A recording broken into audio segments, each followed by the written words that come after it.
যে দেশে বুদ্ধিজীবী, শিল্পী, সাংবাদিক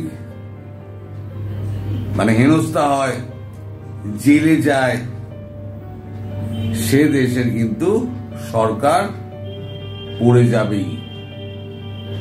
বেশি দূরে আপনাদের যেতে হবে না, কাছাকাছি ভারতবর্ষে ইন্দিরা গান্ধী এমার্জেন্সি ঘোষণা করেছিলেন। এই এমার্জেন্সি পিরিয়ডে যত লেখক, সাংবাদিক, বুদ্ধিজীবী, রাজনৈতিক নেতা সব ধরে ধরে উনি জেল বন্ধ করে দিয়েছিলেন। তারপরে তার কি হাল হয়েছিল তার সাক্ষী আপনারা সবাই আছেন। আর যারা কচিকাঁচা আছে, যাদের বয়স সবে 18 পেরিয়েছে, তারা এখনো অত যায় না, একটু গুগল সার্চ করলে ইন্দিরা গান্ধী এমার্জেন্সি দেখে নেবেন। আমাদের এখন বাংলাদেশের ইউনূস সরকার রয়েছে, তাই অঘোষিত এমার্জেন্সি উনি জারি করেছেন। কালকে কলিমুল্লাহ স্যারকে তুলে নিলেন, এখন শুনছি আরো অনেক নাম। আমি বিতর্ক বাড়াবো না, নাম বলতে চাইছি না, কিন্তু এই সমস্ত নামগুলো শিল্পী, সাহিত্যিক, শিল্পীরা তো এখন প্রায় লুকিয়ে রয়েছে। তারা যে কোথাও উদ্বোধন করে 2 পয়সা রোজগার করবে সে পথটা আপনারা রাখেননি। সমস্ত শুটিং ফুটিং বন্ধ, প্রায় ব্যবসাপত্র লাঠি উঠেছে। আপনি কি করতে চাইছেন আপনিই জানেন। এদিকে সাংবাদিককে পিটিয়ে হত্যা করা হচ্ছে, কুপিয়ে গলা কেটে দেওয়া হচ্ছে। কি না সে সংবাদ প্রকাশ করেছিল,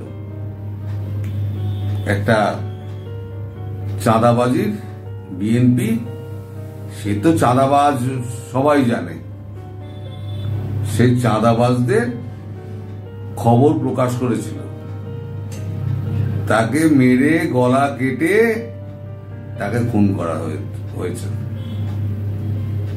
আজকে সকালে তো এখন মৃতদেহ তো রাস্তাঘাটে পাওয়া বাংলাদেশে, এটা এখন নিত্য নৈমিত্তিক ব্যাপার। আগে মানুষ ঘাবড়াতো, এখন আর মানুষ ঘাবড়ায় না। এখন বুঝে যে ও আচ্ছা, ও তো হতোই, তো এখন হয়েছে দেখা যাচ্ছে।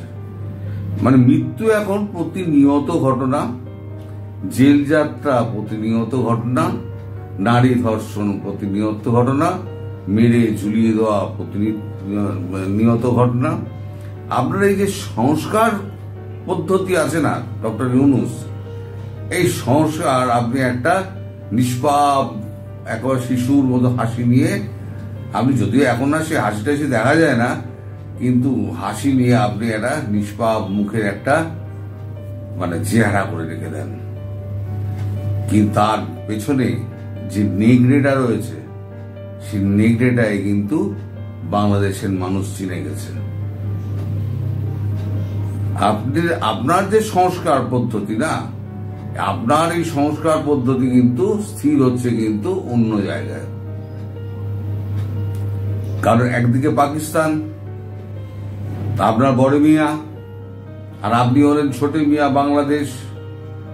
পাকিস্তানটাকে মোটামুটি গিলে নিয়েছে ট্রাম্প বাবু, রয়েছে বাংলাদেশটা, ব্যাগড়া তো দিচ্ছে ভারত, তাই ভারতের উপরে এত খ্যাপা। ভারতের উপরে সবাইকে ছেড়ে ভারতকে কেন? এক হচ্ছে ভারতকে যদি জব্দ করতে পারে তাহলে পরে সারা সাউথ ইস্ট এশিয়ার দেশগুলো মোটামুটি চুপ করে যাবে, কেউ আর ট্রাম্পের মুখের উপরে কথা বলবে না। কিন্তু এটা তো আমাদের মহাত্মা গান্ধীর দেশ এখন আর নেই, এখন এটা গান্ধীর দেশ নেই।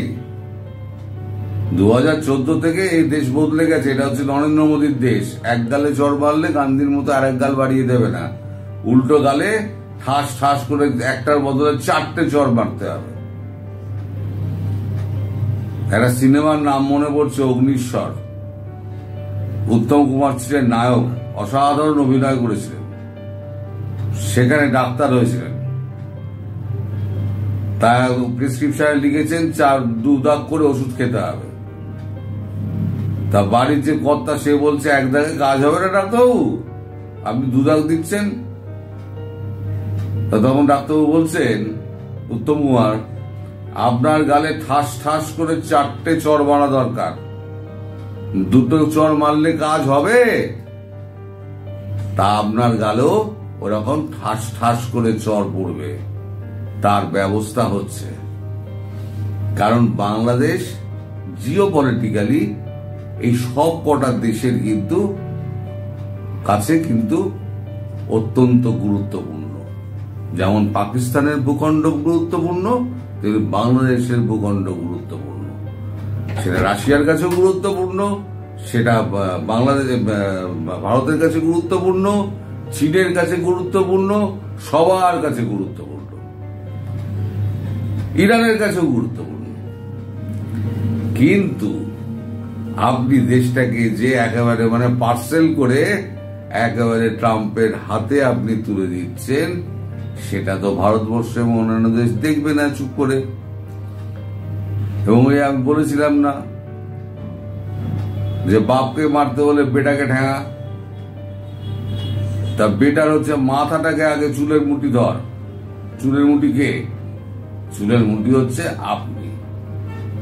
আপনি হয়তো ভাবেন আমি রোজ রোজ এক কথা বলে যাই, কি করব? আমিও তো নিরুপায়। রোজ আপনার দেশে এমন এমন ঘটনা ঘটছে না, খবরের শিরোনাম হয়ে আসছে, সেগুলোকে তো আর মুখ বন্ধ করে থাকা যায় না। এই যশোরে যে হিন্দুদের উপরে এতগুলো অত্যাচার হলো, এতগুলো হিন্দুর বাড়ি ভেঙে দিলেন আপনার এই জান্তব বাহিনী, হিংস্র নেগরের দল, তাদেরকে বাজারে আপনি ছেড়ে দিয়েছেন। তারা তো উৎপাত করে দেশটাকে বাতিয়ে রেখে দিয়েছে। তা খবর নিয়েছেন একবারে হিন্দুদের কি অবস্থা হয়েছে? কতগুলো মন্দির ভেঙে দিয়েছে, খবর নিয়েছেন? সে খবর নেওয়ার আপনার সময় নেই। আপনি মাঝে মাঝে প্রীতি ভোজের জন্য আপনি সমস্ত দলকে ডাকেন, মিটিং হয়, আপনি সরকারি পয়সায় মৎসব প্রৎসব করছেন, যতদিন পারছেন করে নিন। ওই যে বললাম, আপনার সংস্কারের দিন এগিয়ে আসছে। যেদিন আপনার সংস্কার হবে, সেদিন আগাবাস্তলা আপনার সংস্কার হবে। ওই জন্য বলেছি যে কেউ যদি ছাড়া পায় তো ছাড়া পাবে, আপনি ডক্টর ইউনূস ছাড়া পাবেন না। আপনি কিন্তু কোনোভাবেই আপনি সেফ এক্সিট পাবেন না। সে আপনার খলিলুর রহমানকে দিয়ে ধরান আর যাকে দিয়ে ধরান। আর আপনি যদি মনে করছেন আপনি বিএনপিকে বোকা বানিয়ে তারেক রহমানকে এনে দিয়ে তারেক রহমানের ঘাড়ে আপনি চাপিয়ে দিয়ে চলে যাবেন, তারেক রহমান যদি বুদ্ধিমান হয় আর বিএনপি যদি বুদ্ধিমান হয়, তারেক রহমানও এই দেশে আসবেন না, আর আপনারও ওই বুদ্ধি খাটবে না। দেশে যদি তারেক রহমান আসেন, তাহলে দুজনের একজন তো টানা হবে, যে কোনো একজন। কিন্তু আপনাকে টানাটা খুব দরকার, কারণ আপনার মতো দুপে জন্তু যদি পৃথিবীর বুকে আরো 4টে ঘুরে বেড়ায় না, পৃথিবীর পক্ষে সেটা কিন্তু ভয়ঙ্কর বিপদ। আপনাকে আমি সত্যিকারের আমি কিন্তু জন্তুই বললাম, 4 পেয়ে জন্তু বললাম না, দুপে হিংস্র সাপদ। আপনি সাপদ বোঝেন? আপনার বাংলা তো আবার কাঁচা আছেন, আপনার তো আমার অনেক সমস্যা আছে। যাই হোক, ইউনূস আপনাকে কিন্তু অপেক্ষা করছে আমরা। যেদিন আপনাকে পাবো, সেদিন সংস্কার আপনার মাথা থেকে পা অব্দি সমস্ত সংস্কার করব। আর এটা রইল আমাদের ওয়াদা, ভারতবাসীর ওয়াদা, আপনাকে সংস্কার করে ছাড়ব। দর্শক সবাই ভালো থাকবেন, সুস্থ থাকবেন।